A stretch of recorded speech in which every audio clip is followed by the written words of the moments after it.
Welcome to a special episode of the Silver Screen Podcast. Today, hosts Mike. Hello. And me, DK, are thrilled to bring you an exclusive interview with a true legend of the film industry, Roger Christian. As an Academy Award-winning set designer, director and writer, Roger's extraordinary career has left an indelible mark on some of the most iconic films in cinematic history. So join us as we delve into Roger's incredible career, exploring his experiences behind the scenes of some of the most beloved films of all time. From his early days in set design to his ventures into directing and writing, Roger shares fascinating insights and anecdotes that will captivate any film enthusiast.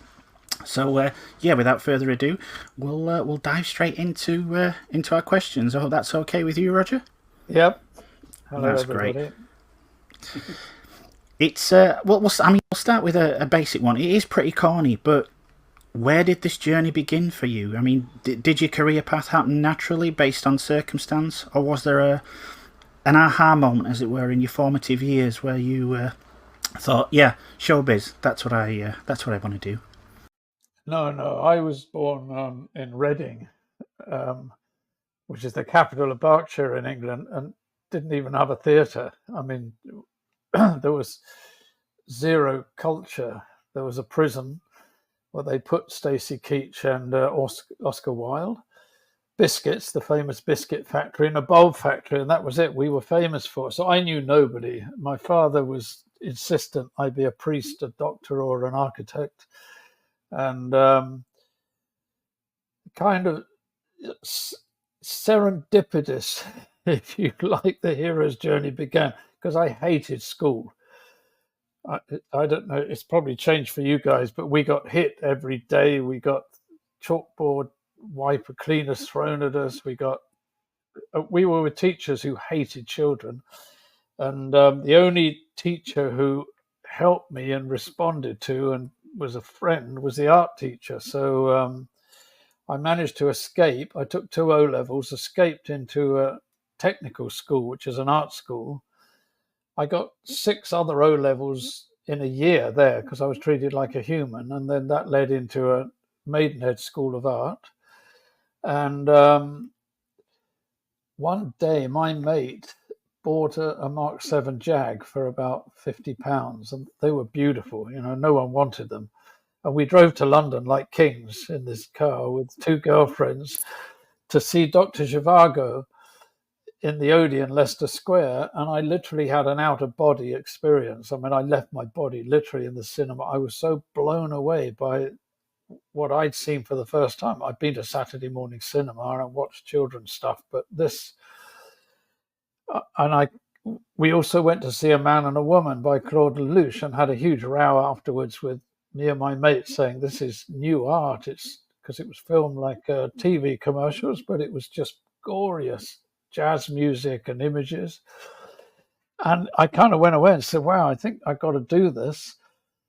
And because I had no money, I put up marquees, which are the big tents all over the south of England. As students, we were hired. We worked from 7 a.m. till 10 at night, 7 days a week. We earned a fortune being students. And we were putting up tents one day in a park, and I saw a prison camp. And I thought, wow, that's real. And at lunch, I went over, and there were guys in there. And I said, what are you guys doing? And they said, we're building this prison camp. And I said, it looks real. Is this real? And they said, no, it's a film set. And they said, yeah, we get a homeless guy come past every day giving us food. He thinks we're in his prisoners. But it so captured my attention. I got under the fence. I had to burrow under into Pinewood Studios. It was there. And I went in, and they were shooting a James Bond movie. It must have been the first one, I think. And the doors were open to the studio, and there's lights and smell and what was going on and action. And I thought, oh, this is it. That was the moment that struck. Took me years of writing letters to producers and studios, and nobody would say anything. And then one producer at Pinewood said, look, you've been in the art department. You could go in the art department because you've done art, but you really need architecture. So I was so blindly furious to get in there. I managed to get in Oxford School of Art in a year. I got another A level. And after 2 years there, the principal, who became a dear friend, said, I think you should now go and do what you want to do. And I just went and I hammered and hammered on doors and eventually got an interview in Elstree Studios with my folder. Charlie Bishop, art director, who was doing Department S, said, I'm just finishing. I'm sorry, I would take you on. I've made you an appointment down at Shepperton. Can you go on Thursday? And I said, yeah, I can go.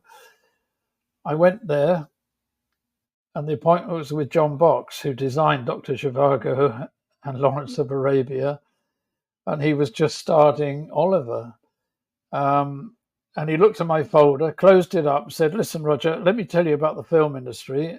You're standing in a desert, you've got a bottle of green ink in your pocket, and there's an airplane next to you, and a car comes roaring up, and there's the producer and the director, and they're going, wow, this is great. Can you have it read by tomorrow morning? You do it, or you talk your way out of it with and that became the mantra for my entire career. And John Box said, look, I'll take you on if you don't mind making the tea. And so I said, whatever you want. And you're British, so you know that the big art department drink tea non-stop. It's like, so I kept dropping hints and showing everybody. And John Box took me under his wing. He was one of the most wonderful human beings who mentored me. I'm arriving with hair down my shoulders with Cuban boots, and I was every weekend in art cinemas in London. You know, we had about 12 there, watching every European movie there was. I was told every week, get a suit and tie, shape up, cut your hair. This is a job, you know, you can't carry on like that, and stop watching all these stupid art films and all this stuff. I wouldn't have any of it. And John Box mentored me through the whole thing. And if you look at the sets on Oliver, the canals, everything I learnt, I used even on Star Wars, Alien, everything. His way of finishing, the way that the sets were, everything that he did was brilliant. And John was not like the others who worked their way up off the drawing board. He could hardly do a painting. He did, but what he did was all there. He did about 5 paintings throughout the whole film, but he just knew cinema, knew what to do. And I worked my way from there, really. And then I was offered a job with Charlie Bishop, the first art director I saw doing Department S, doing Randall and Hopkirk Deceased, which has become a cult favorite. And then I found out Charlie was actually the art director who did the Ice Palace, the entire sequence on Zhivago. So, you know, he told me how they sewed leaves on trees, and they put all those flowers by hand in the fields outside, and then put candle wax. You know, they taught me so much, these guys. And he promoted me very quickly off the drawing board to be set decorator, and that was it for me. I was off and running at a young age and kind of never looked back. Sounds almost fantasy. That's brilliant. I love that. It's you know, I always say it echoes Luke Skywalker, and the things that happen to him just happen, but your instinct follows. I went against everybody around me, and anybody telling me don't do that and everything.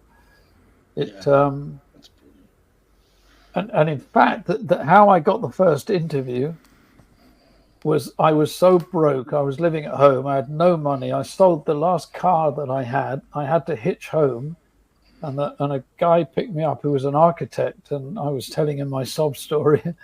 And he said, oh, you know, I think someone in my office worked on Cleopatra because it was such a huge movie. They were hiring anyone from architect's office to go and help. And that turned into a job. He knew Charlie Bishop and introduced me. So, yeah, it was serendipity. Definitely. Well, yeah. And a lot of, I think, your determination perhaps as well. On your part, probably. But, well, it's, you know, I so many times with students and everything, and they say, what do I need? What do I get to the film industry? And I said, if you've got determination, you're fine. If you happen to have a bit of talent, then you're lucky. Yeah, fair enough. That's great. Speaking of your early career, one of your earliest jobs was as an assistant art director working for Hammer Studios. What was it like working with what became such a legendary studio so early in your career? Well, I did. I'd forgotten I had asked this, and I thought, I didn't, but I did. I worked on a couple of them that were not the Christopher Lee or those horrors, but I worked two of them in Bray Studios, which were the Hammer Studios, legendary studios. And one of the Hammer ones was with a designer called Philip Harrison, who was very much my kind of style of working. Very young, made his way in BBC and then got out. And I did several films with him and pushed my experience no end because we were doing pretty interesting stuff. We did a movie called Final Program, which was a Michael Moorcock book, which was really interesting to do. We were doing crazy sets. Brilliant. Yeah, I mean, you've won Oscars, obviously, for your work on Star Wars and your short film, The Dollar Button. I'll be honest, we may never be able to ask someone this again. So, how does that experience feel of winning an actual Academy Award? Well, if you go back in time, let's see, when we made Star Wars in England, the crew hated it. It's all come out now. I stuck by George, and so did John Barry and Les Dilly and Norman Reynolds. The rest of the crew thought it was a pile of shit. The culture in England was very much against American culture there.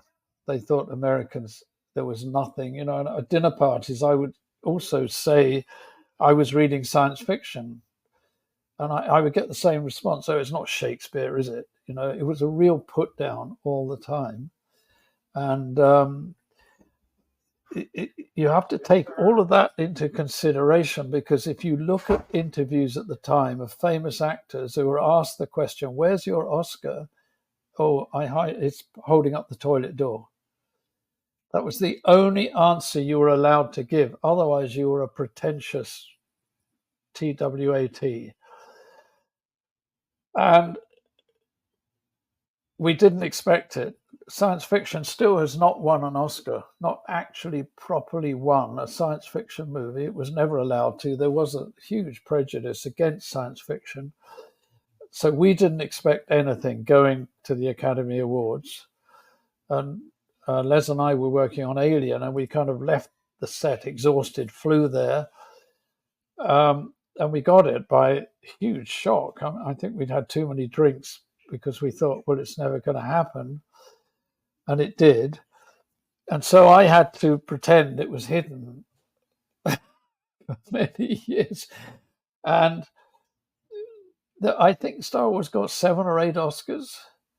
There was virtually not one single headline in any newspaper or article. We had a celebration in 20th Century Fox. There was me, Les Dilly, John Barry, and Norman Reynolds, the special effects designer, 3 20th Century Fox secretaries, and Jack Purvis. That was it. And we were given a glass of wine and a sandwich and said, oh, jolly good, let's get on. So it's changed, thank goodness now. But that was a long time like that. So, we very much learned being British that it was not something you could ever laud about. Yeah. Right. I'll see. I would if it was me. Yeah. Mine would be holding the door. Mine would be on the shelf. They can call me a pretentious TWAT as much as they'd like. Yeah, now you can.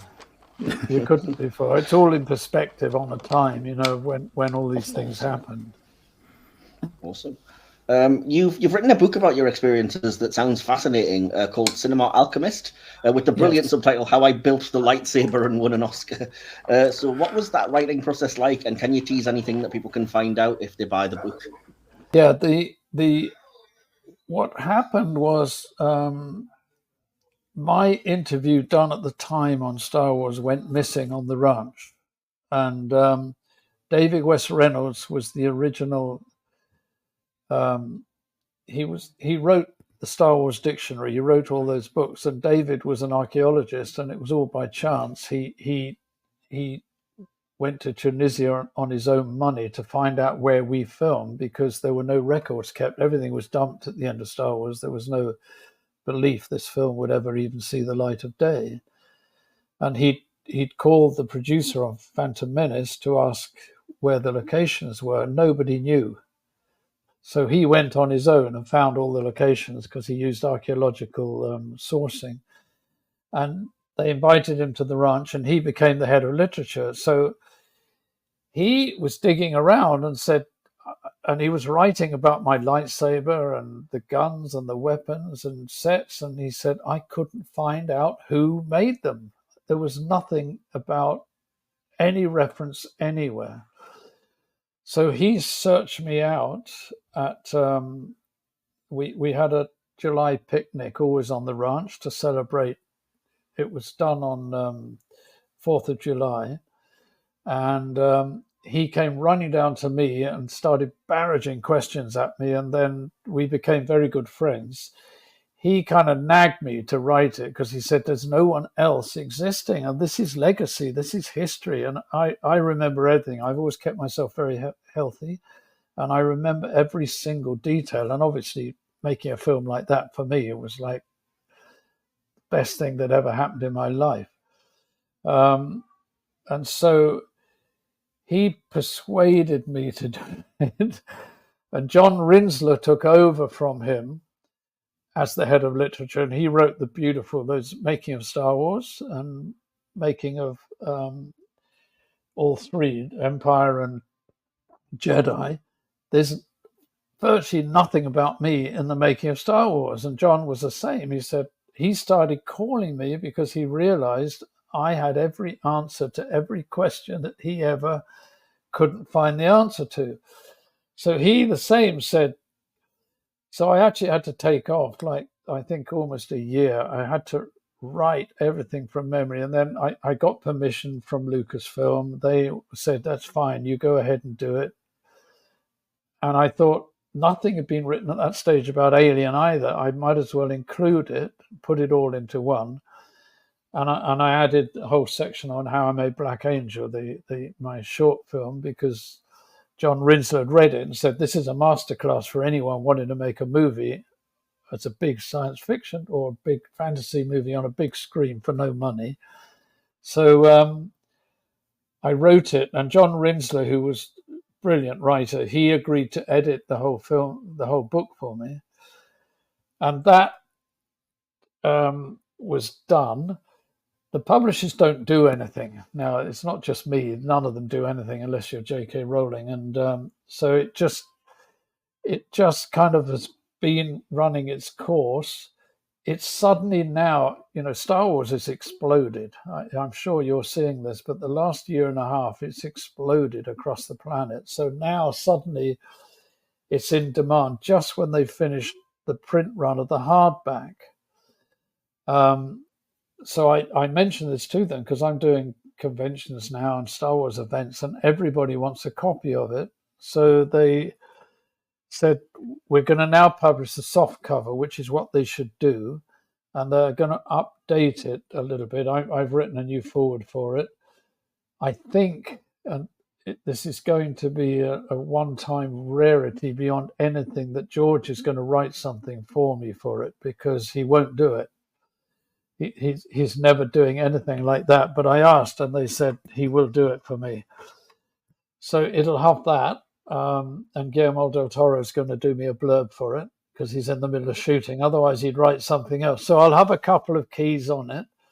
That will be available as soon as they can get it into the publish. I've got a deadline at the end of this month to get everything in, and then they'll try to get it out July, August, something like that, which is good. There are a few occasional copies secondhand or on eBay now, but they're now fetching like $80 each. So And I really want to do an audiobook. I'm just waiting for the timing to be right. Everyone tells me, because I tell these stories so much, and everybody wants me to tell my own stories. So I'll try to get that maybe in the next, after a year's time, I'll try to get onto that. No, nice one. How, I mean, you mentioned that, you've been asked these stories time and time again, but for the benefit of our listeners, I do have to ask, how did you find yourself working on Star Wars? How did that initial meeting with George Lucas go? I'll put it shorter for you. So I was in Mexico on Lucky Lady working with another brilliant designer, John Barry. Les Dilley, who's the art director, be my partner on quite a few films. So this Lucky Lady was a massive movie, and there were only 4 of them in the art department. It was huge. And so they needed help. I got called out. I was set decorating, and Lucky Lady was written by Gloria and Willard Huyck, who wrote American Graffiti. And they wrote some of the Star Wars dialogue for George and characters, not credited, but they did. So they became great friends with John Barry and myself. They were wonderful writers. And then at that time, the American box office was kind of dead, and there were no family movies. And Universal took Steven Spielberg and said, let's get a young director and we'll revive it. And MGM, I believe it was then, took Coppola. Alan Ladd took George Lucas because he made American Graffiti, thinking he'd come in with another one. And he came in with his worst nightmare, which was a children's fantasy science fiction film. And the board said no. Alan Ladd stuck to his guns. So they analyzed, all right, the film will make $12 million. In those days, they divided it by 3 and said to George, if you can make your movie for $4 million, we'll make it. Well, Gary Kurtz's budget at the time was 8 in America, and there were no stages free. In England, it was exactly half the price at the time as America, and we had stages free. So Gloria and Willard said, why don't you go down and see what Roger and John are doing? You can make it in England. I'm shoveling salt, doing what's called a salt factory. It was rum running in the 20s, and salt was very valuable. And George and Gary arrived, like me. We looked like students. His first thing to me was, look, I'm trying to make a science fiction movie. And I just respond. I said, listen, George, I love science fiction. I'm reading all the time, but every movie's left me completely uninterested. The sets are over designed, the props and guns don't work. I said, like Flash Gordon, Barbarella, I mean, all these type of movies. And he said, no, I'm trying to make a spaghetti Western in space.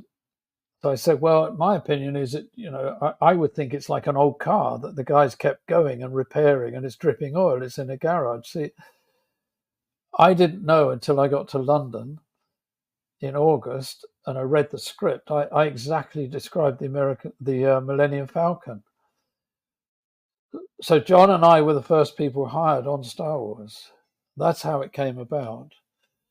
And then there was no money. We got to London. John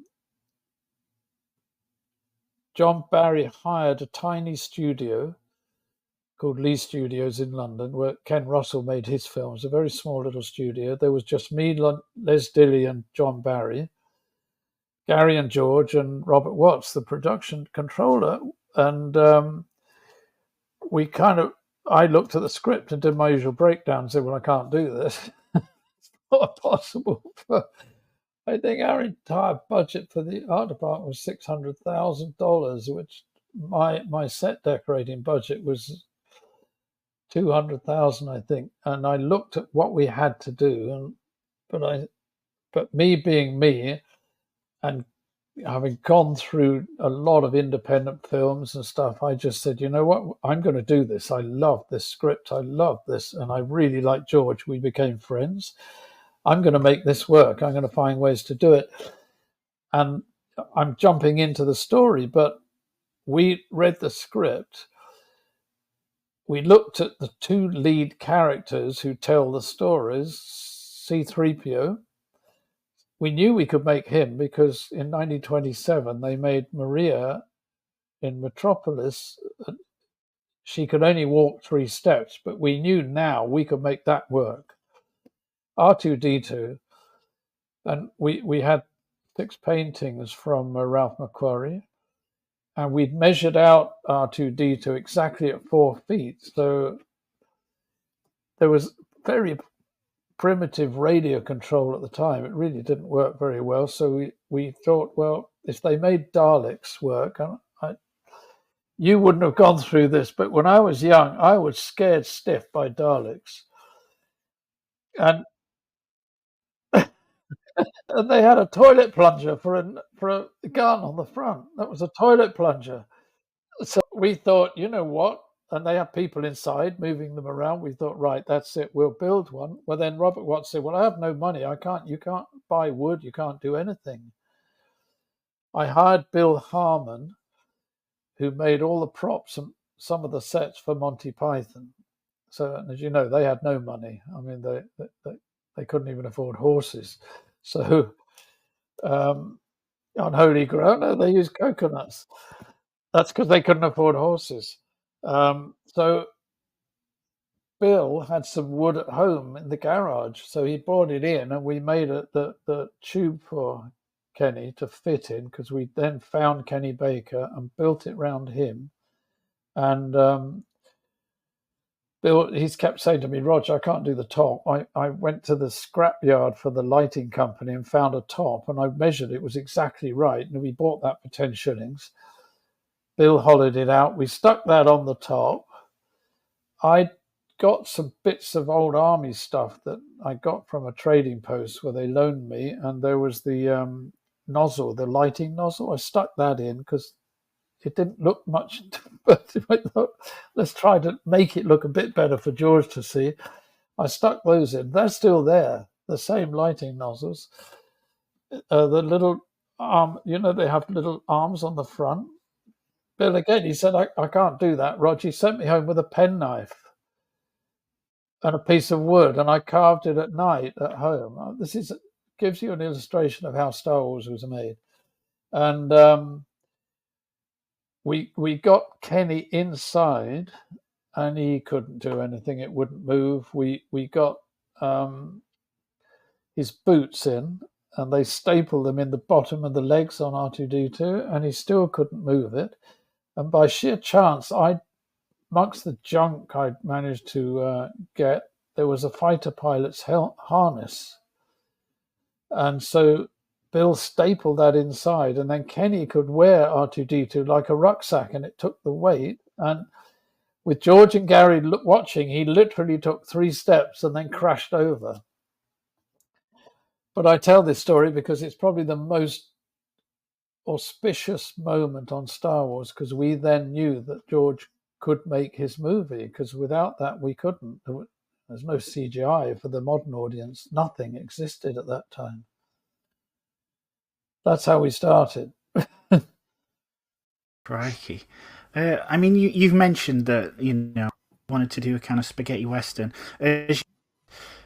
Until that point, science fiction, it had always been associated with like this sleek, futuristic, but it dated really quickly. But here was, and I mean, I've seen the term used frequently since then, what was described as a used universe, which was pretty much the antithesis of what had come before. Panels missing, leaky oil, dust. I mean, what was it that inspired you to go in that direction? I mean, obviously you matched up with George's vision, but what put that into you? I think, it was. I mean, reading the script, and it does say in there, the Millennium Falcon, Luke says, like, this is a pile of junk. So, but when I was writing the book, I had to go and analyze all this stuff, because John Barry built the sets. I'm the one credited with creating this whole used universe, and it came about with the lack of money and a desire to find a way to do it. I do remember when I was a kid, I got dinky toys, and I thought they were all too shiny and new, and I used to paint those down. I'd go in the garden with a camera and trying to make them look real. So, but you know what I analysed, because I've made a documentary now based on the book, called Galaxy Built on Hope, that one day it'll get out, and it's a full, like, 2 hour 20, kind of delves into everything Star Wars. It's a legacy for everything. And I've got Guillermo del Toro throughout it talking, because he's very erudite about Star Wars. And I've got Gareth Edwards, who I think made the really genuine Star Wars prequel movie with Rogue One. He's talking throughout it, and people like that. So I had to analyze, where did this come from, and I was born in Croydon.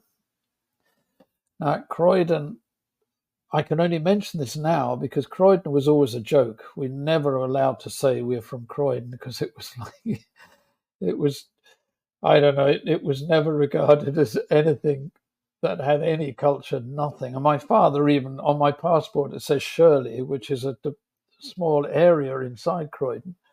But what I found out, see, the only story my father or my mother or aunts would ever tell me about the war, because they wouldn't talk about it, was at 6 months old, the front of our house was blown in and I was covered in red, and they thought I'd bought it.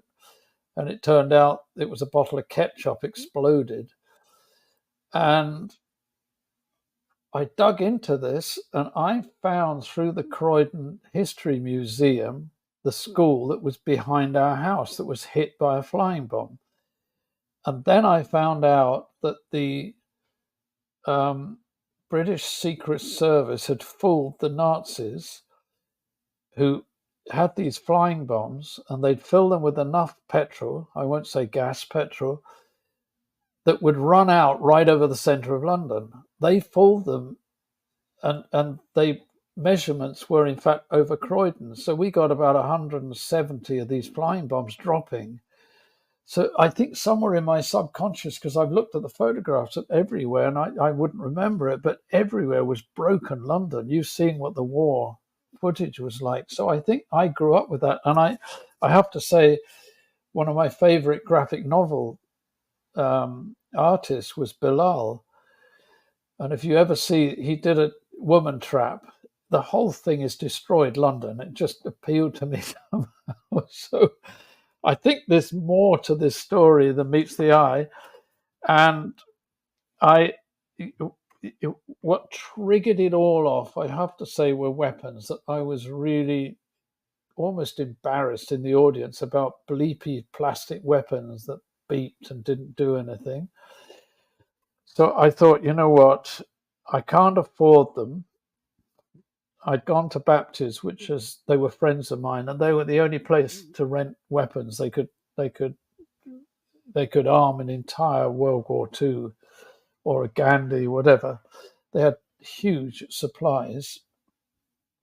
I went there, and I could rent them. So because I couldn't make them. And another thing, it's all part of this story, but we finally got greenlit in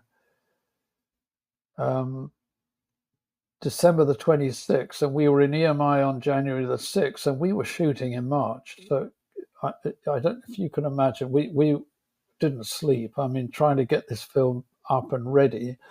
So I knew this was coming, and I thought, right, I can rent the weapons. I don't have time to make anything, and I can't anyway.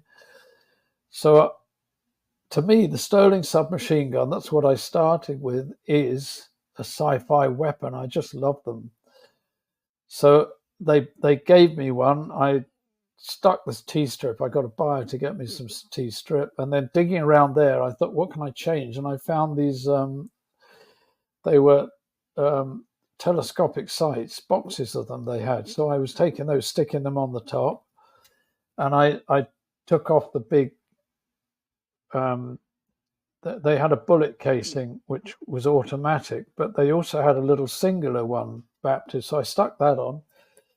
And I thought, great, we can even fire it. You can get a reaction out of it, and they're heavy. So the actors weren't pretending, which I hated. And then I thought, okay, spaghetti Western, Han Solo, he keeps telling me he's a Western gambler. So I found the Mauser, which is what to me was a science fiction equivalent of a cowboy gun. Did the same, stuck some bits on the top of it. And I kind of took the plunge and said to John Barry, you better call George over. I'm at Baptist. You better come over and see what I was doing. I hadn't told anybody. And really, that's another moment where I'd be fired or and George just smiled and loved them. And he stayed with me. We made Princess Leia's gun. We got the target pistol and we were sticking on with super glue. And, he loved the fact they could fire, the weight, everything. So it started from there. The whole look of the whole movie came from that. And it led to me going around London where they're building the Millennium Falcon set. And I thought, I have to make this look like a submarine or a B-52 bomber or something. And I got this crazy idea. I don't know where it came from to buy airplane junk. And again, I had to go and kind of walk into the office with George and Gary and John Barry and say, listen, I've got a crazy idea, but if I could buy airplane junk, I could make these sets look real. And George approved it. They said, go and do it. And I do think that because he made THX 1138 on the streets of LA, it was very much, as a filmmaker, he knew what he was doing. He wasn't some big American director going, what are you talking about, you crazy guy? And I as soon as we got into EMI and they gave us the money to make the film, they put me in a single-seater plane. There were four of us, four-seater, single prop. And we went round 4 airfields. Nobody wanted junk. Nobody. There were mountains. I could buy Rolls-Royce engines. I was buying half of airplanes. I don't think I spent more than £50 on the whole film on junk. I mean, there's a story, it's in the book, which puts this into perspective. Frank Bruton, so most of the crew were very supercilious. We'd become friends with George. We would watch Silent Running at night. We watched spaghetti westerns. We watched samurai movies. We had a little projector in these studios. We were all friends. We got to the studio, and by then I'd found the blaster for Chewbacca, and he actually had a blaster in Ralph McQuarrie's painting, and I found the one with the balls on the end, and I thought, this is much better. So George adapted that. I got everything made. They laid out a table on the second day I was in EMI Studios, and all the crew were arriving then and coming in, and they looked at and came and had a look at what I was doing, literally picked up my sterling, threw it at me across the table and said, this is crap. Don't you understand? We're making a big sci-fi movie for a big American director. And they went off to get me fired. That kind of sums up how it went from then on. But Frank Bruton was the big property master. He did David Lean's movies. He did Stanley Kubrick's movies. He was one exception. And he asked me, and just to tell you, he called me boy. He said, what do you want, boy? And I said, look, there's no curtains. There's no tables and chairs. Strip your prop room out. And we did, and we got some metal shelves. And the big doors opened the day that my junk I'd bought. Now, there's a huge low loader. On the top of it were jet engines, jet pieces, junk, held on by ropes. It was backing in. He's standing next to me, Frank Bruton, and all I hear was, you're mad, boy. And I thought, yeah, I probably am. I don't know if it's going to work or not. But why I adored him, he said, okay, boy, in my office, I got the tea on. you tell me what you need. And so I said, I need to train the props how to break these down, because you don't just take bits of stuff and stick it on. A submarine, a plane everything's layered. And if one fails, they've got another spare one. Everything has to be technically put like it works. So I did. I taught the props how to do it. And that's how we kind of made the Millennium Falcon and Tatooine as well. I bought those heating containers that they still have on airlines. They open up. I bought a ton of those. They're all over Tatooine. There's junk everywhere. I took junk in trucks down to Tunisia, and they all thought I was mad for that. Why are you taking junk? It's got to go through 5 countries and everything. Because I said there isn't any junk there. Everything's used. And I was using it everywhere. But that's kind of somehow the used look was my sensibility. And it's interesting because the first set we ever did was the Millennium Falcon cockpit. And Harry Lang, John Barry had hired him because we did have a 2001 element with the Death Star. He'd hired Harry Lang, who was an art director on that, and Harry was doing beautiful panels and everything for it. And I kept going down to him and saying, I'm going to come and really mess this up.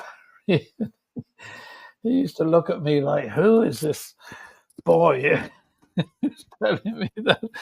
At the moment he finished, he said, well, here you are. And I got 2 fighter pilot old seats from my scrap, stuck those in, and I put other bits and pieces around just to mess it up a bit. And I called George down to have a look. It was the first set we ever did, and I was kind of nervous, but I think George saw what he'd been imagining right there in front of him. And so that kind of worked. And the other huge set was the hold area with the chest. And that I was buying more and more truckloads of junk. It just ate it up and it looked terrible. I was really hoping no one would come to the stage and look, because I thought they are going to think I'm mad. But once you've got it layered, suddenly at the end, and we put on letraset and we put on oil stains and everything and dressed it all finely in, I could see when people came on the set, their eyes would just go wide and they were looking at a real ship. So, the gamble paid off, and it paid off budget-wise too, because it meant I could make the film on budget. Yeah. To me, even now, it's just beautiful. I love it. I mean, it's held up definitely a lot more so than the sleek futuristic designs, because they date, whereas this one, to me, it hasn't. Yeah, there's something about it, that first film. It's not just because I worked on several of them, but that one to me is special, and I think it's held up more and more, and it's held now as the kind of beginning of this huge saga that came about because of it. It was such a struggle. I mean, you've read it. Put George in hospital. They thought he was having a heart attack. The pressure he was under, and it was sheer tension. Yeah. Not the easiest film to make, but I loved every minute of it. I mean, as well as the general look of the movie, you're also the one responsible for the, dare I say, the most iconic symbol of the entire franchise, which is the lightsaber. How did that one come about? Well, that one, having this weird childhood, my father never spoke to us. We were at that age of children should be seen and not heard. And so I grew up with the local library and reading, and obviously myth and legend, King Arthur was my favorite at the time. And I knew when you think about King Arthur, you think about Excalibur. Excalibur was the mythic symbol of the power of that whole saga. So as soon as I read Laser Sword, because it was called a laser sword in the script, I thought, wow, if this film does work, this will be the symbol of the movie. And like everything else, there was not one prop that I made through the studio system where you design it and make it. Everything I got my buyer to buy me junk. He was buying calculators. There were no computers, but we bought a telephone exchange that was closing down, and we bought banks of switches and wires. I bought PVC piping. Anything I could get, I would collect, not knowing what it was. I just collected bits that I thought, wow, that'll be interesting. Well, that'll be cool. I got so much, I had to move offices. I moved to a second office, and I decided to make the binoculars because they were coming up in Tunisia first, and I just took all those camera parts. They were UMIG. I now know what they are because the fans have all told me now what I used. But at the time, I just bought a piece of the still camera, literally super glued them all together. That's all I used. And I did think, you know what, for the audience to understand what these are, I'll put two lenses on the front. I went to, there's a shop called Brunnings in London, where we got all of our camera equipment, everything from always. And I was in there, I bought two lenses, cheap ones to stick on the front. And I asked David French, I said, he was the manager, have you got anything? I've got to make a kind of weapon. And he said, well, have a look under there. There's some boxes of stuff. David had a business on the side renting out Graflex cameras, which are the big press camera that they used in the 40s, 50s. Everybody, it worked. It was a tried and true press camera. And I pulled out the first box, literally opened the lid, and there were in the tissue paper these three Graflex handles, which were the handles that had the battery case, and they powered the flash on the top. And I just went, oh my God, I found the Holy Grail. And I thought, wow, I could just use these. They had a red firing button. They looked beautiful to me. I raced to the studios. I had a bit of T-strip left over from the Sterling barrels. And I thought, if I make a handle, that'll change it a bit. And I stuck that round. And then again, I unscrewed a Texas Instrument calculator, and inside was the bubble strip that magnified the numbers and illuminated them. And it just fitted beautifully in the clip. It was the only thing I didn't like, where it clipped onto the camera. And I called George. I said, you better come. I think I found the lightsaber. And that was it. He just held it. And Holy Grail was found. And the only thing he wanted was a D-ring, because then he said, well, we need it in Tunisia. I want to hang it on Luke's belt. So I only had a screwdriver and pliers and super glue. So there was a young guy, Roger Shaw, who was a mate of mine who did metal sculpture out of old objects. And I thought he'll be good. So I got him as an assistant. He had a box of stuff because he didn't have any supplies from home. And he had some D-rings and he screwed that on the end. And that was it. But what, £12, $15? I made the first one, and then I made one.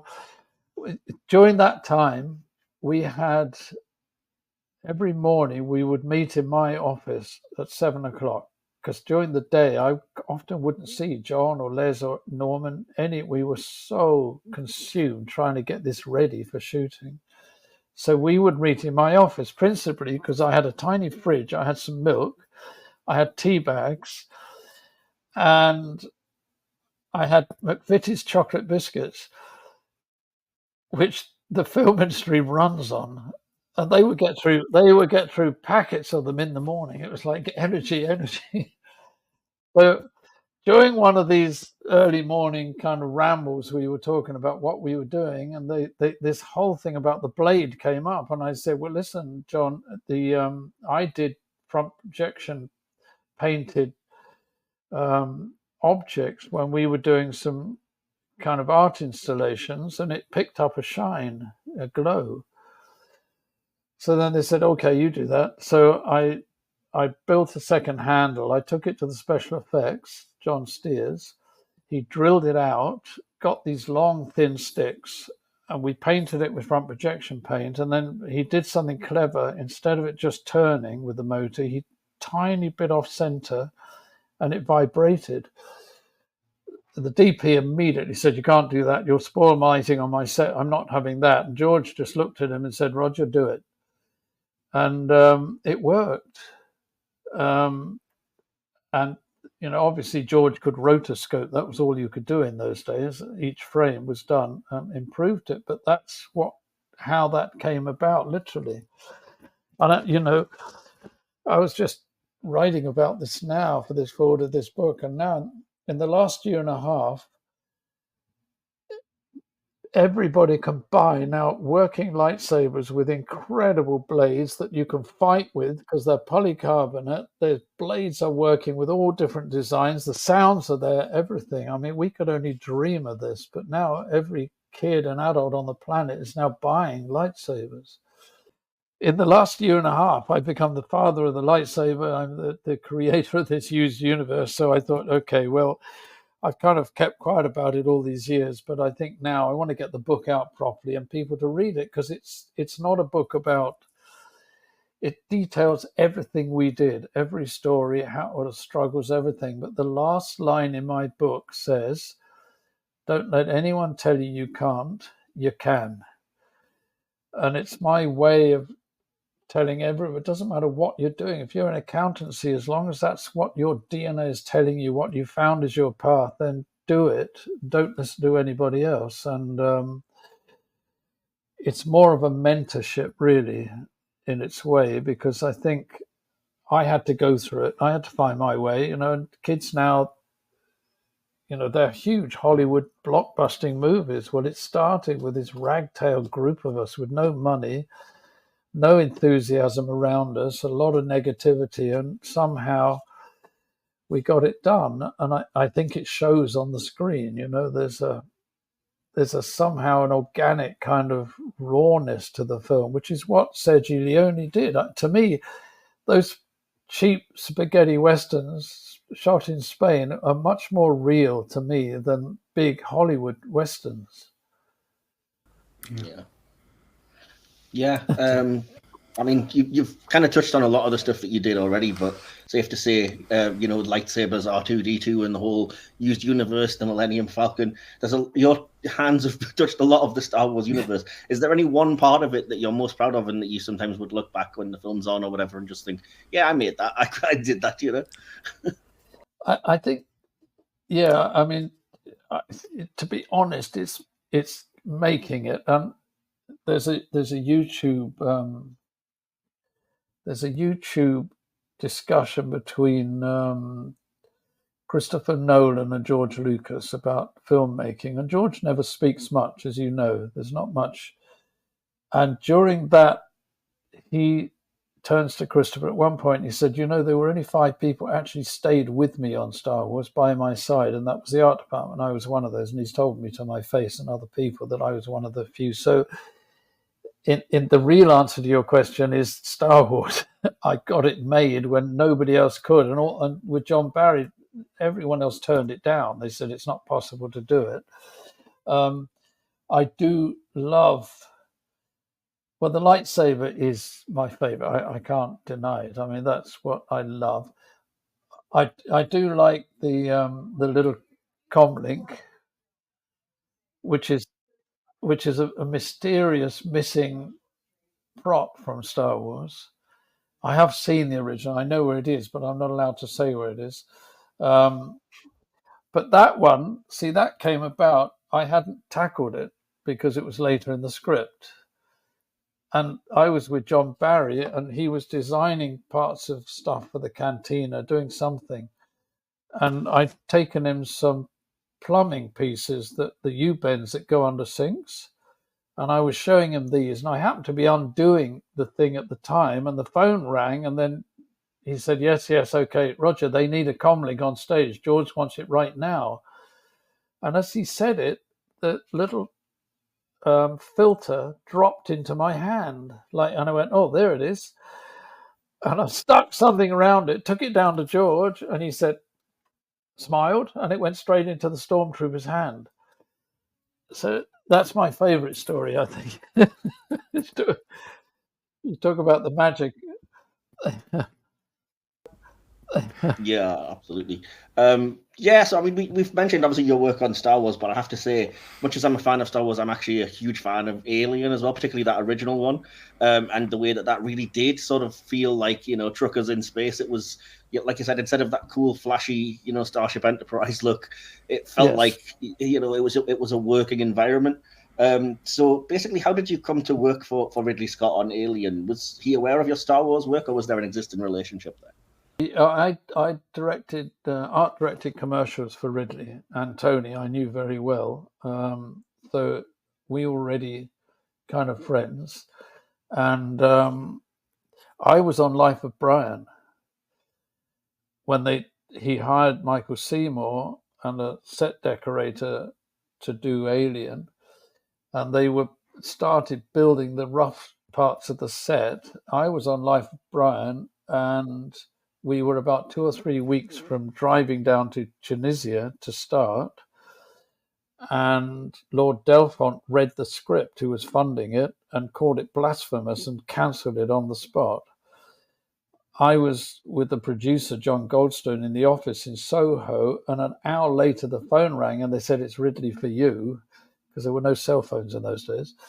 And he said, "Get your backside down to Shepperton, I need you." So I drove down. They sat me down and said, "Read the script." Gordon Carroll gave it to me and said, "Read the script." And you have to think, I arrived in an office. Ridley was locked on an inner office doing storyboards. They'd locked him in because they needed the whole thing storyboarded. I walk in this office, there are 6 Giga paintings around the wall, originals. And I'm going, oh, this is going to be something. I read the script and it's like, it reads like you imagine. It's just whoomp, straight through. And knowing Ridley and knowing what he was going to do, I said, I'm in. And they said, well, we need you to start right now. And I walked down to meet Michael Seymour. And the set decorator, Ian, came rushing up to me and said, "Oh, thank God you're here. What do I do with all this scrap?" He said, I dip curtains in tea. I make things look old and like beautiful old period films. What do I do? And so I kind of took over. Michael had hired some kid who said he could do what I did. He'd never even worked on a film before. And he bought like a jet engine, a few bits of stuff. And I thought, oh, this is like 10 times bigger than the Millennium Falcon. And it just happened, Ridley then needed to film Sigourney Weaver for a screen test, because obviously that part, the studio wanted a star and he wanted her. And he said, "Can you put me together a piece of the ship so I can really blow them away, what the whole thing is going to look like?" So Michael put his corridor up in the wood frame, and I got a ton more scrap in and went to work. And I told them when I started, I need my 3 prop boys who I've trained. And they hired those on the spot.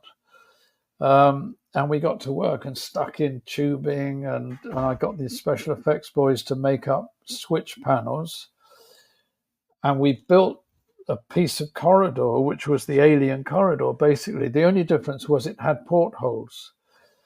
And then they wanted her to have a gun, so the special effects boys and we made a Roger Christian gun out of a gun, and we stuck sights on it and did it differently to Star Wars, but we made that up. And Ridley got the smoke in and shot the hell out of it, and it just looked amazing. And the only change was those portholes, that it needed to be claustrophobic, so they were eliminated. So there was no outside views on Star Wars, which was a really good thing to have. And that's how it came about, really. And then I got the whole set ready. I had to do the whole of that, and it was built as one. They built 2 big stages at Shepperton. They opened up the doors and it snaked through so that you went in a tiny opening into the set and you were in that ship. you couldn't get out, and you had to walk through it. So it and Ridley said to me up front, "Can you make me a space truck, like an army truck?" So I said, yeah. He showed, I remember the screening, he showed Dr. Strangelove, which completely confused everybody. And then he was looking at Michael Seymour and said, "Michael, I want the interior like hair, don't you understand?" Michael came running out to me after. He said, "What does he mean, hair? I don't understand." I said, "He means switches everywhere, pipes, gritty stuff." He said, "Oh, you go and do it." So, yeah, it went. It's interesting because when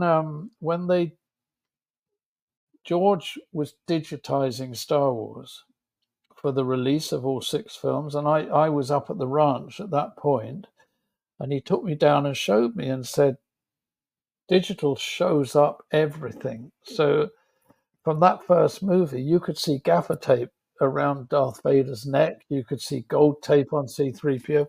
He told me he had to virtually redo all 6 movies. So, and when Alien was released, there was a 6-box set on Blu-ray. They sent it to me for some reason to do a commentary and say what I thought.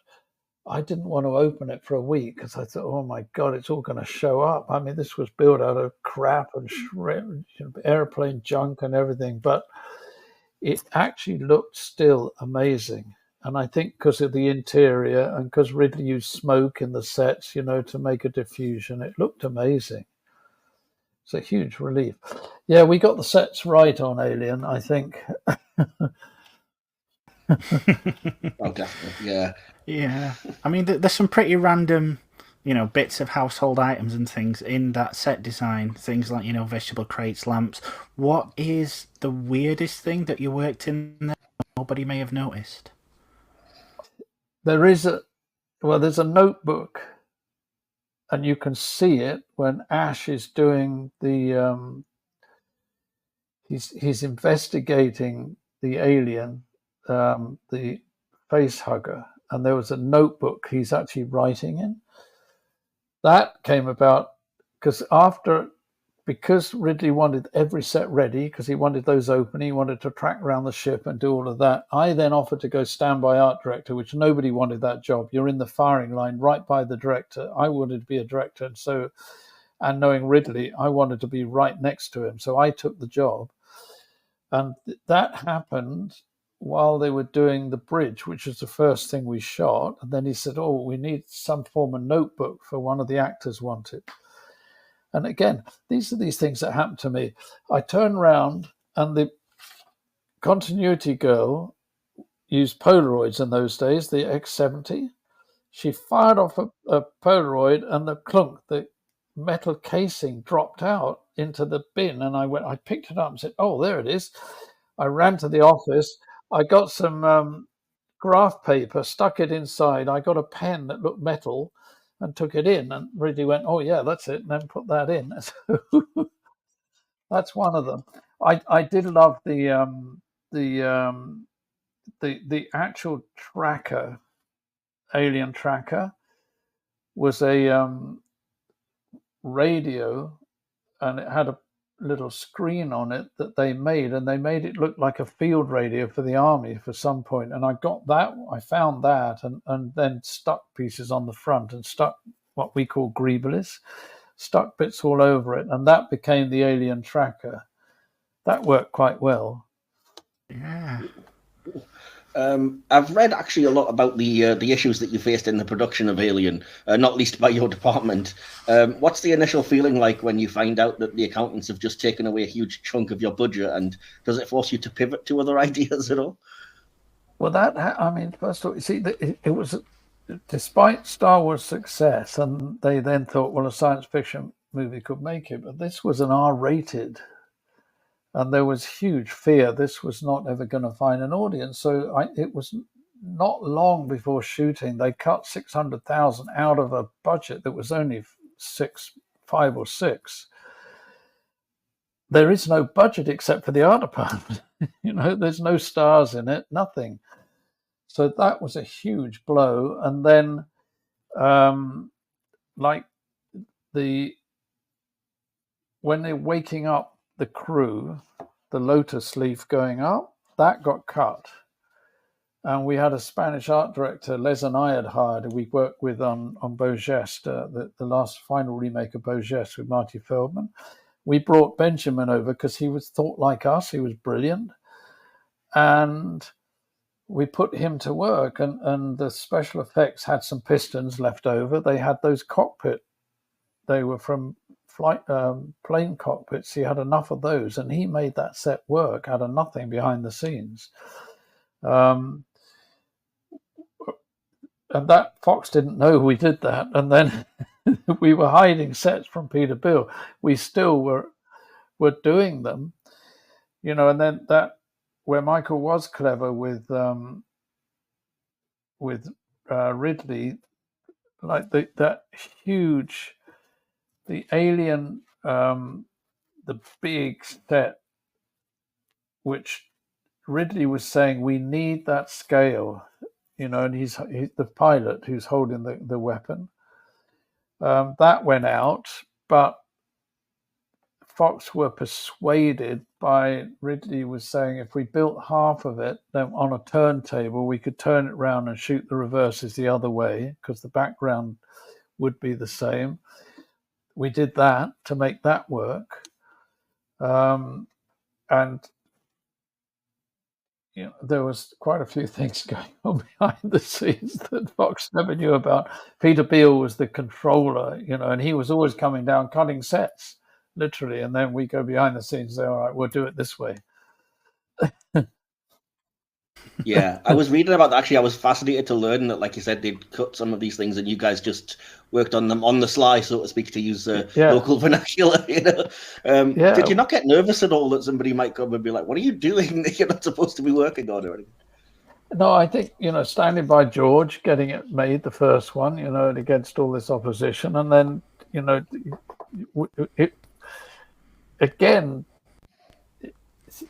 for me, it was an absolute dream job number 2. I mean, knowing what Ridley was going to do with this, with Visionaries, and knowing that this would be the only chance ever to make a real spaceship in space that looks absolutely grungy and real. We just went to war, and Michael Seymour was always at war anyway with the producers. He hated them and wouldn't listen to them, and there was always fights going on. So it kind of was part of our art department kind of stance alongside Ridley. So, and we had Ron Cobb there, an amazing artist. He became a friend, and just, even the first day of shooting, I think there were 6 or 7 producers sitting on chairs on the set. And I guess because I got an Academy Award for Star Wars, they kind of thought maybe I had some magic kind of opinion. They would always come into me saying, what's he doing? Why is he so slow? And Ridley was the fastest director I'd ever worked with. And the rushes were just blowing us away every day. And I kept telling him, aren't you watching rushes? Aren't you seeing what's being done here? There was very little trust that for the money, and because he was a commercials director, the biggest in the world at the time, and he'd only made The Duelist, that maybe he was going to go way over budget, but he kept to a budget. He kept on it all the time. And so that was like, again, this kind of revolutionary army at the heart of it, just against the big, bad machine world. When, obviously, with you working on the Alien, did you ever watch any of the sequels? Did you enjoy any of them? Yeah, James Cameron was just, he took it onto another level, and didn't try to repeat, and made her into this kind of warrior woman, and used the same techniques. I mean, the thing looked the same. I thought he did a fantastic job, and I actually think Fincher did a great job under huge duress on the third one. The fourth one I refused, and one of my mates was a science fiction writer who called me from LA, and he said, I've just seen Alien 4, and he said, Roger, they turned it into a comedy. And I didn't want to go and Yeah. see it, and I eventually had to watch it. But I thought, why? Yeah, Yeah. exactly. We were saying the exact same just a couple of nights. Really? Yeah. I'm not the biggest fan of Resurrection. No. Many critics, I think, have noted a sort of underlying current of sexuality or sexualization in at least the first two Alien films, which I know you've talked about before in terms of the way that they designed the alien eggs and things. But that is echoed in the set design at times. And was that a deliberate brief, like, oh, I must make this look phallic, or is it just like a happy accident, or how did that come No, about? that's if you look at Giger's art, it's a mixture of female and male body parts and kind of mechanics and science and stuff. So he actually designed the egg just with a straight U shape. And that first one that was made, I mean, everyone was standing back going, this is a woman's part. You can't do this. It's exactly the same. And so it was done like a cross to take that away. But, the big alien craft, it's that's what it is. They're all women's parts. And nothing much got changed. I mean, that's the genius of Giger. HR. I mean, and you look at the alien; it's a mixture of male body parts, and I think to me at the time it kind of added to the phobias of the kind of reality of horror, because everything true horror is building on fears that human beings have: fear of the dark, fear of stuff growing inside you, cancers, fear of all of the standard bogeymen, all of that, and that went into the writing of Alien. And so Ridley, seeing Giger's stuff, realized his prayers were answered, because how do you make this work? And whether people nowadays notice it or not, but it's all there. It's all over Alien, everywhere. And we didn't hide it. We just thought it's just there. So yeah, it's just outside of just kind of the things that you've worked on now. I did notice it says on your Wikipedia page that you're a huge fan of both Peter Jackson and Quentin Tarantino. And apparently the feeling's mutual, by the way, because Tarantino cites one of your films as one of his favorites. So yeah, we're fans as well. So do you have a favorite movie from each of those directors? Yeah, well, Lord of the Rings is just a masterwork. I think his understanding of Tolkien and everything, and I mean, the whole series are extraordinarily, stunningly made. I love them, all of them, and I'll go and watch those again and again. A huge influence. It's interesting because when Black Angel, which I write about in the book, the first short film that I made and George commissioned and put with my Black Angel, I had no money. I had a crew of 9 people and a British grant from the government of £25,000 to make it. And I was in Scotland, and the Monty Python costume designer, Charles Node, said, Roger, I don't need paying. I'm going to come and help you make your film. I want to do it. So he and I together, we got a bit of a diving suit and some bits and pieces and made up my Black Angel. They're very much influenced. If you watch the first Lord of the Rings, they're very similar. And so that was, and Tarantino's is his films are diverse, and I really like. I mean, Pulp Fiction was a kind of breath of air that came through the whole film industry, and I like Kill Bill.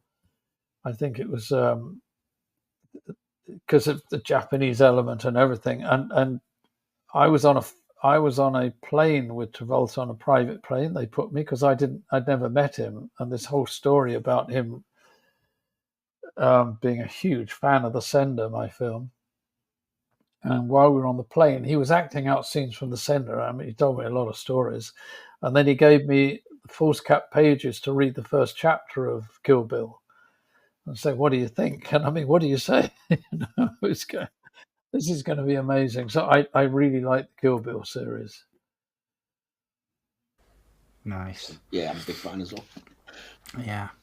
Well, I mean, we're coming to the end of his time, but I've got to ask one more question, if that's okay. So finally, I mean, it's the Star Wars franchise. It's rapidly approaching its 50th anniversary, and despite the numerous expansions to the lore, the movies, TV shows, cartoons, not to mention video games, novels, comic books, you name it, they all still incorporate that look that you brought to the universe all these years ago. How does it feel to look at that legacy and know you're the one responsible for a lot? It's really. I always say it's like an honor. I mean, I think that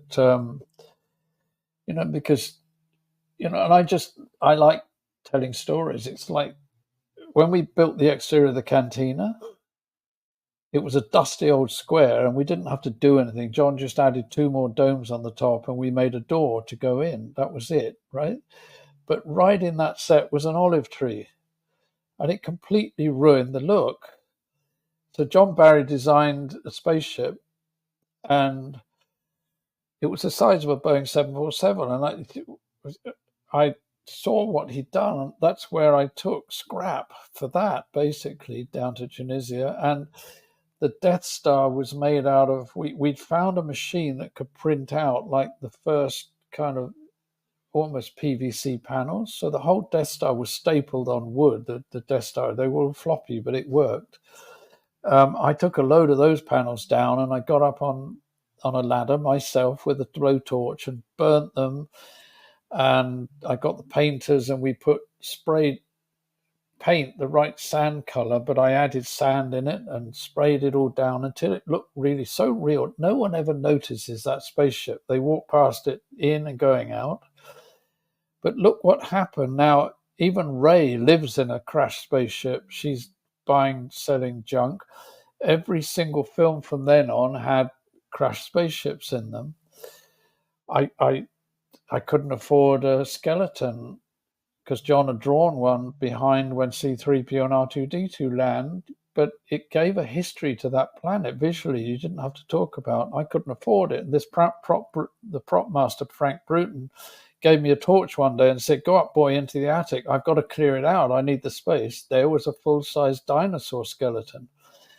I got it down the parking lot. I got it on the truck, and we put it in the desert, and that was still there. We left it because we couldn't afford to take it back. That became the Crate Dragon, and the little dice that I put in the Millennium Falcon, because I said to George, I'd like to personalize things, and he's a gambler. Can we hang some dice? And he said, what a good idea. And we chose the silver dice. They got cut out after the second take. They are there in the first film. They never appeared again. J.J. Abraham put them in The Rise of Skywalker because he wanted to be true to what I'd done. That scene got cut out, but then here they come back as a huge memory when Luke gives them to Leia as a memory of Han Solo. His pistol's gone through. I mean, all of these things, the lightsaber, everything. We kind of sing praise to Dave Filoni every day because he's really been adamant about bringing back that first film, the look and what we did and everything. And I think, every kid loves it. My kids now do. There's Lego Star Wars, there's movies that even Avatar's using kind of that grungy, used look about it. Most science fiction films have these days. So, really what gave birth out of some crazy idea I had and a lack of money has actually created something which I am so relieved about because I do believe all these movies now. And if not, can you imagine? Everything was looking like these kind of, Flash Gordon or these kind of, or even, Star Trek. They're great. I love Star Trek, but I can't identify with that kind of where you're sitting in armchairs guiding a ship, that with big screens. It doesn't work to me. So I'm just grateful that the next generation, and we're now fourth generation, are experiencing what because science fiction is also now an accepted genre of its own and big. So it never was. So I think, that to me was the most important thing, that we changed the attitude of the audience to accept it. And if the art department really does their job well, you don't notice what they've done. So that's the kind of key to it. It's inspired so many people over the years. Yeah. I get now, I've just decided, and I thought, because no one was publicizing the book and no one's doing anything, I thought I've got to do this now. And I get asked so many times in questions, and I love this world. I'm allowed to do what I do because they know Lucasfilm that I'm a guardian of the whole thing. I'm not derogative about it. Absolutely. If I may say so, you do come off as a fan as well, so I think that really does help. You can tell that you have a passion for these things. So, yeah, I do. And doing the documentary, and I come up with a story now. I was interviewed by the top anchor. The Globe Television here was the number one. She was the big midday anchor.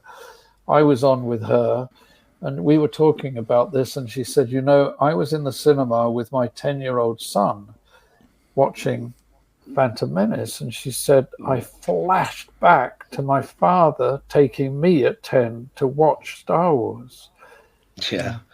And I'm promoting it now, and I want to do another book which goes into this whole mythology and healing and all of this, because I have a lot of experience with it. Definitely. That, first of all, Star Wars is given a communication base for adults and children, which has got more and more difficult now. Yeah.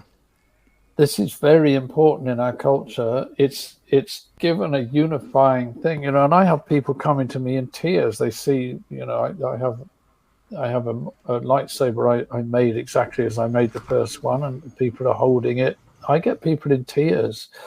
Yeah. That it means so much to people. And George didn't invent a religion. What he did do was create something that people could believe in. So I'm very, I spend time with the fans, so all of these things I do now, and it's very important in people's lives. Well, what a gift for this planet in turmoil right now. Yeah. And that's why I support it as much as I can now. So now I go to whatever conventions I can do. I just signed with the English company now, so I can go and do some in England, I hope. Oh, I'm going. The American one got me signed up. I'm in. There's a huge fan fest in Croydon next year. I'm doing. Wow.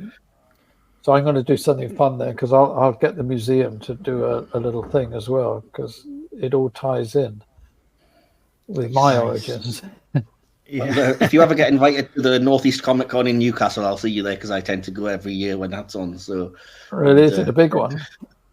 It's starting to be. It's getting bigger. I mean, we had a few Star Wars people at the last one, actually. Like Warwick Davis was there, and a few of the people from the sort of the little Greedo suits and things. So I can't remember finding all of the names right now, but people that you'd know them if you saw them, and it was fascinating just to meet and just to hear the stories. Really, It's funny with Warwick Davis, because I met him when we did the opening, when there was a big Star Wars exhibition of the 180 props and ships in County Hall in London, and they asked me to document it, make a documentary and everything. And I'm there with Warwick Davis, and I said, you don't remember me, but I was the one bossing you around on Phantom Menace, because I had 10 days of Ewoks, and I said I was making you do somersaults and dancing. And he went, oh yeah, I remember that. Yeah, he's cool. Yeah. If you did I know there is one in Barcelona as well. So if you ever get a chance, please come to that one, because it would be great to see you there. Yeah, I mean, I could talk to you for hours. It's a on Costa Brava. It's called. Oh, so yeah, I'd love to. I love Spain. I mean, I spent months there when we made the remake of Beau Geste. Nice. And I've done so many recces. I think I've explored every inch of Spain. Oh, nice. Yeah. Well, if you ever come around, I owe you a drink. Okay. Because we mentioned it earlier, Black Angel, and I didn't realize this. I didn't put two and two together until the other night when Mike told me. you mentioned right at the start that you'd seen the kids' movies at the cinema, but the first time that you went is a moment that blew you away. The very first proper movie, not a kids' movie as it were, see, was The Empire Strikes Back. So when Black Angel came up, I said to Mike, I went, that rings a bell. So yeah, I think the very first shot I saw, the very first movie I saw was Black Angel. Thank you for that.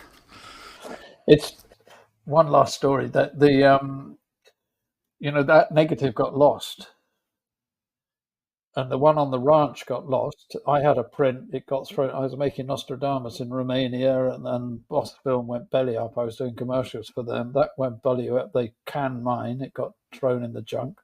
There was none left, and I constantly getting requests to show it again.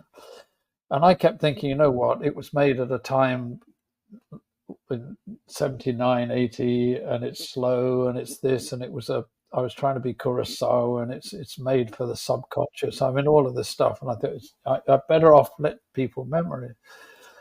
So I got a call one day from Universal Studios who asked who I was and which company I made it, and I said it was my company, Painted Lady, and they said, I've got your negative here. And he said, don't worry, I can keep it here, but we've got a huge number of it. I think all the negs that were ranked studios in England, which are all the classic movies, when they went bankrupt, they'd phoned around, and Universal had a lot of rooms, so everything went there. And because I'm B, I was at the beginning. And blow me literally a few weeks later, I got another call from San Francisco. They're restorers, and they restored some of Star Wars and movies like that. And they said, we read about your making Black Angel in Wired magazine, because they did a special on it, because I heavily influenced Excalibur. John Borman showed it to his whole crew to say that's what I want. And so George slowed down the fight, because I didn't have enough footage to fill up my 25 minutes, and they showed me how to step print my fights, which was repeating the negative. And George, it made my fights look reasonable at least, because they were I didn't even have a stunt guy. I mean, I just did what I could. George slowed down the Yoda fight in Empire when he saw what I did. That's the first time ever he used that. So it got restored, and they had it at the Mill Valley Film Festival, which is actually the first time it was shown in America, apart from George has shown it to Spielberg and a few other people. I got a call from this man called Guy Veal, and he said, are you going to Mill Valley? Because I've heard this film Black Angel is going to be there. And I said, yeah, I'm going to go. And he said, would you mind if I came? And I said, no, why that? And he said, listen, I was 5 years old when my dad took me to see Empire Strikes Back. And this film went into my head and I couldn't get it out. I never knew it was real. I've been dreaming about these things. I suddenly read, this is the film. So he came.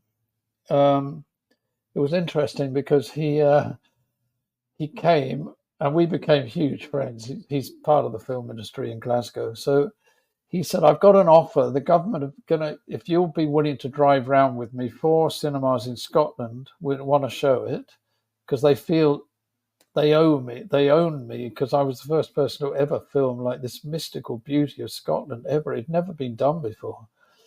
And it opened at the Glasgow Film Festival, and they thought, oh, it's a short film. It was a 100-seater. By the time it was shown, it was a 400-seater. And the BBC Online journalist article on it went viral. He got 500,000 hits in a week. And so I went round, I met you may or may not remember, there were 3 little kids in it. They were there. I went and met them. They were all grown up now, and they were funny. They said to me, yeah, we realized you hired us because we all looked terribly ill and sad. But So as a last thing for you, I've taken 7 years since that went viral. An English company said we got to make Black Angel, and I had to write it. And at the Glasgow screening, we did a Q&A afterwards. I'm in the Q&A answering questions, talking about how we made it with no money again, and 7 days I shot. A woman stands up and she said, I was the original producer of Game of Thrones. The pilot was made here in Glasgow, and your film was a big influence. And I said, what? And she said, yeah. And then what happened? We don't have studios in Scotland. So Ireland came along, said, we'll give you all these tax credits. We've got studios, you've got everything. And she said, Scotland lost the Game of Thrones. I'm writing my script, and I thought, now they own that world, the vision of it. I can't do that anymore because I'll look like I'm copying Game of Thrones. So I went back to Star Wars days, because the origins of the Black Angel story, when I was making up in my head, it started in the hot deserts. So I'm doing it like we did Star Wars, independently, very low money, but I'm making it. They finally have approved. It's taken years and years, but I finally said that the money now will be given to me to make it. Very limited budget, everything, because that's how it is independently. But that I'm just waiting now to know. We're shooting in Morocco in same way we did Star Wars. I've got sets down there that will make a small movie look like a $30 million huge movie. So that's I've got my Nostradamus lead, Checky Cario, who's just the most wonderful actor. He's my lead sorcerer. And John Rhys Davis, who's Gimli, who's in it.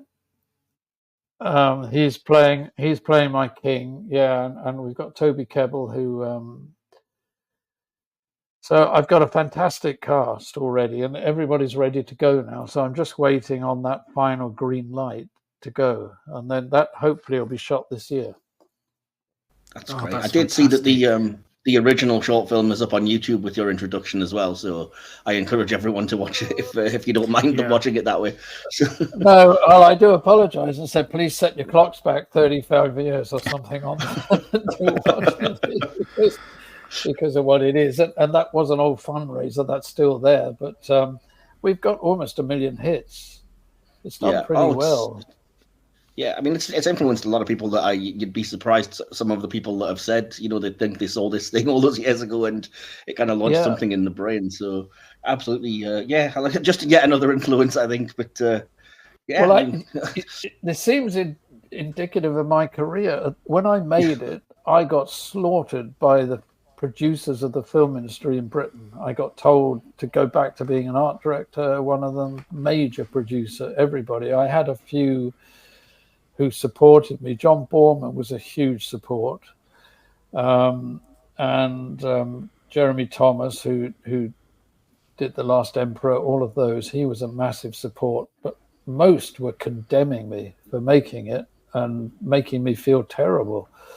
That's why I made that second short film that won the Academy Award as Best Dramatic Short. It was a kind of like, I'll show you.